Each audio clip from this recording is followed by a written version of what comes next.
Uma disciplina que me marcou muito foi da Consuelo Lins. Os próprios alunos da comunicação não entendiam, que viam um biólogo lá, o que o biólogo está fazendo aqui?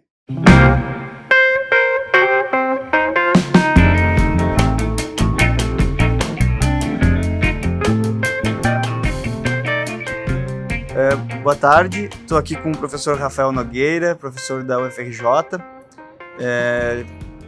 biólogo de formação e uma referência em cinema ambiental aqui no nosso país. E é meio curioso, assim, pelo menos para mim, um biólogo cineasta que trabalha com essas questões. Tu poderia falar um pouco melhor sobre o teu trabalho, assim, e também como tu chegou, como tu conseguiu fazer essa conjunção entre a biologia, o cinema e os frutos que vem dando para ti, assim, os avanços que tu acha que permeiam para tua área? Bom, boa tarde. Eu gostaria, antes de falar disso, deixar registrado aqui a minha felicidade de ter participado da banca da aluna de mestrado do programa em Educação Ambiental, a Raquel. Foi uma felicidade enorme ter participado junto com o professor Claudemir, né, da área de comunicação, Educomunicação. E, para mim, o programa de Educação Ambiental é uma referência no Brasil, né, uma história de 25 anos, então é uma satisfação enorme. Bom, a minha relação com o cinema, pensando como biólogo, ela iniciou no momento que eu tive que escolher a faculdade. Então, qual curso eu ia fazer? Aí eu me inscrevi para os dois cursos, Biologia na UFRJ e Cinema na UF. A distância me impedia de cursar os dois e eu fui fazer Biologia, que era uma coisa que vinha da minha infância, assim, um interesse enorme. Então, quando eu entrei na biologia, eu fiquei 1 ano e meio, 2 anos, sem tocar no assunto de cinema, a não ser frequentando bastante festival. No Rio de Janeiro a gente tem um arsenal de festivais e eu adorava ir para festivais de cinema documentário. E ali foi um processo de formação. E durante a graduação eu tive a felicidade de cursar várias disciplinas na Escola de Comunicação. Uma disciplina que me marcou muito foi da Consuelo Lins. Os próprios alunos da comunicação não entendiam, que viam um biólogo lá, o que o biólogo está fazendo aqui? E aí a Consuelo Lins, ela tinha muito cinema documentário e ela me deu o gancho para acompanhar o trabalho do Eduardo Coutinho. Então, quando eu assisti os filmes do Eduardo Coutinho e eu tive a oportunidade de ver ele falar sobre o processo, eu via que não tinha muito mistério, né, no processo de construção de filmes. E aí eu falei, eu quero fazer isso. Eu quero fazer cinema. E dentro da faculdade eu tive uma felicidade enorme de encontrar uma professora que durante a disciplina dela, no processo de avaliação final, eu sugeri fazer um documentário sobre um tema de recuperação de áreas degradadas. Essa professora aceitou a proposta. Eu elaborei meu primeiro documentário, apresentei como produto final da disciplina e essa professora começou a me entusiasmar. Quando eu estava em alguns eventos, ela me apresentava para outros professores do curso de Biologia da UFRJ e eu tive o convite de fazer um documentário institucional sobre o Núcleo de Pesquisa em Ecologia em Macaé, que hoje em dia é o Instituto de Biodiversidade e Sustentabilidade. Um instituto de pesquisa em Macaé.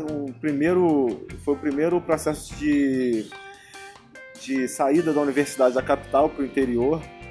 E eu fiz um documentário em 2006 sobre esse núcleo, 2005, 2006. A partir dali, eu nunca mais consegui parar de produzir cinema, porque parece que você fica meio viciado na história, de contar a história, de produzir de maneira coletiva, de ter outras pessoas envolvidas. E às vezes eu falo assim, já deu, não quero mais. Aí vem uma pessoa do meu lado e fala assim, não, tem uma história incrível, que a gente podia filmar, não sei o que, aí eu volto. A última, eu estava parado 1 ano e meio, eu recebi um convite do ICMBio para fazer uma oficina de cinema com jovens de Curaçá, na Bahia, no local onde existia a ararinha azul. né, uma espécie que foi extinta, e ela a gente tem um plano, né, um plano gigante, o Brasil tem um plano gigante de reintrodução dessa ave. E aí o ICMBio, né, me convidou para fazer uma oficina com os jovens moradores de Curaçá, e naquele momento me deu um estalo assim é isso mesmo que é a minha missão, assim, porque você sentar em círculos com as pessoas. Eu tenho uma leitura de Paulo Freire, então Paulo Freire para mim é um intelectual importante.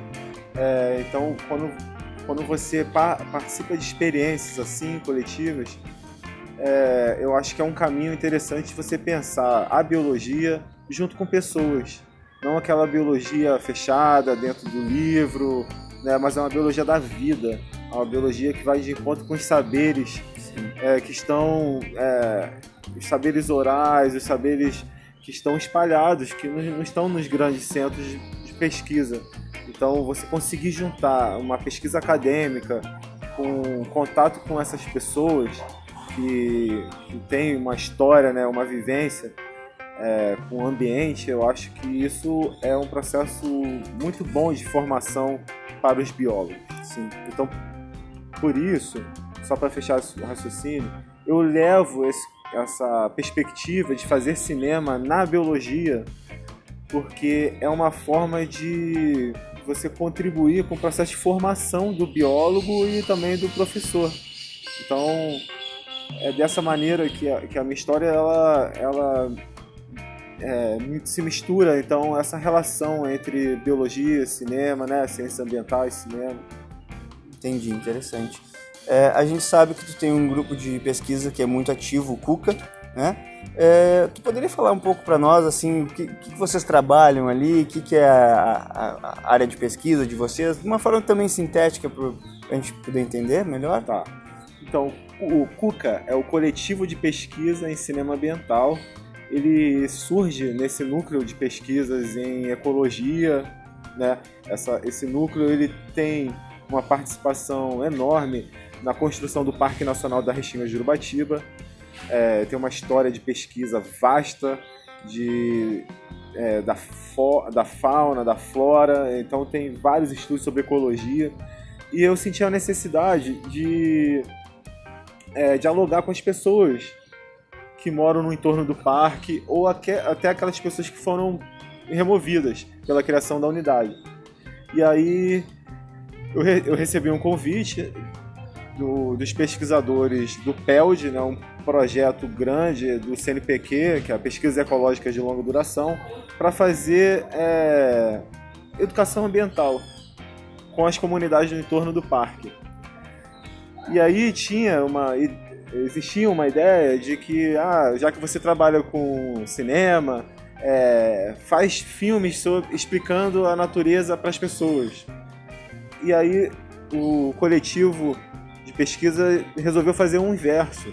Não, a gente precisa aprender também com eles. E como que a gente pode trazer essas pessoas para dentro da universidade para que elas possam nos formar sobre o parque? Porque eles têm saberes, conhecimentos.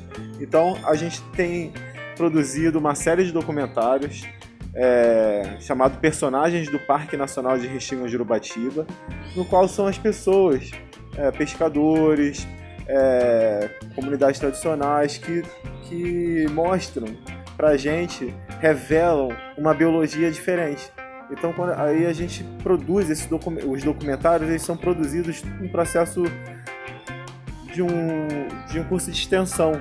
Então a gente recebe muita gente de fora da universidade, misturando com os alunos. Tem gente de várias áreas, professor de escola, tem fotógrafo, já tivemos até guarda municipal. Então a gente procura montar uma equipe bem heterogênea e a gente vai dialogando com o personagem. E a gente constrói junto com a pessoa um documentário que mostra a relação da pessoa com o parque. Foi assim que a gente começou e depois a gente começou a expandir um pouco a ideia para pensar também a cidade, a questão urbana. Então hoje a gente tem um projeto chamado Macaé Invisível, as cidades invisíveis de uma capital supostamente do petróleo. Um título que foi construído, né, socialmente, então a gente quer revelar outras cidades. Então Existe essa perspectiva também de pensar a unidade de conservação, mas pensar também a própria cidade. Interessante. Bom, para finalizar, como é que tu vê a questão da preservação ambiental, as questões ambientais mesmo de resistência, agora com a entrada desse novo governo que não acredita em algumas coisas básicas como aquecimento global, ou então que diminui as leis ambientais de preservação e tal. Como tu vê o trabalho do biólogo nesse momento e do educador ambiental? Sim, existe uma preocupação do campo ambiental por conta da primeira proposta já que ele fez no início do governo, que foi a extinção do Departamento de Educação Ambiental. E aí teve uma mobilização enorme, uma assinatura de uma carta feita por várias entidades, vários grupos de pesquisa de várias universidades, demonstrando uma preocupação com a extinção de um departamento de educação ambiental. Então, assim, as questões ambientais, o Brasil, ele é um celeiro de potencial que a gente tem nas nossas florestas e na biodiversidade, assim, material que a gente nem conhece. Então, quando você pensa a área ambiental como um problema, você está aniquilando uma série de respostas para a humanidade que estão escondidas, que a gente ainda nem conhece. Então, a questão ambiental ela tem que ser pensada de maneira estratégica. Ela não pode ser pensada numa visão de que é contra o progresso, né? Essa ideia de progresso, de modernidade, que vai aniquilando com a biodiversidade, com os conhecimentos, com os saberes. Isso é um grande retrocesso. Então existe sim uma preocupação, a gente tem que ficar atento, a gente tem que se unir, as respostas vão vir, como já está acontecendo em Minas Gerais, né, com um acidente, mais um acidente. Então a gente tem que prestar muita atenção e se juntar para que a gente não tenha esse tipo de retrocesso no nosso país. Eu acho que é por aí. Ok, então. Gostaria de agradecer a tua presença, tua vinda aqui para Rio Grande. Foi muito bom ter te conhecido. Espero que a gente possa formar outras parcerias mais para frente. E agradecer novamente. Muito obrigado. Muito obrigado. Obrigado a vocês. Agradeço ao professor José Vicente, toda a equipe que trabalha com ele, né, desenvolvendo trabalhos de mestrado, de doutorado. Eu tenho certeza que esse grupo, para mim, vai ser um grupo de amigos e eu espero também desenvolver ao longo no futuro próximo muito trabalho de colaboração com vocês. Ok, muito obrigado.